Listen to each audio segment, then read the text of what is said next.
पर्यटकांसाठी एक महत्त्वाची बातमी पाहूयात नंदुरबारमधून। नंदुरबार जिल्ह्यातील तोरणमाळमध्ये आता साहसी खेळाची नवी पर्वणी अनुभवता येणार आहे।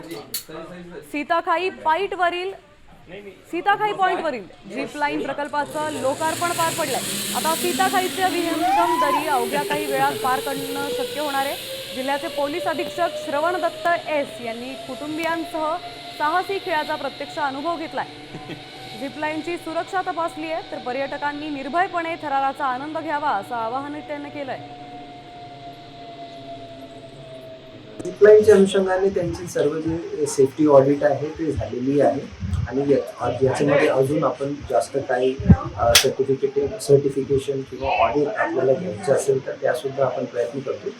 प्राथमिकदृष्ट्या त्यांची सर्व मेकॅनिकल आणि सेफ्टी ऑडिट झालेलं आहे। त्यानंतर मला सर्वांना आवाहन करायचं आहे की आपण सर्वांनी या झिपलाईनचा अनुभव घ्यावा।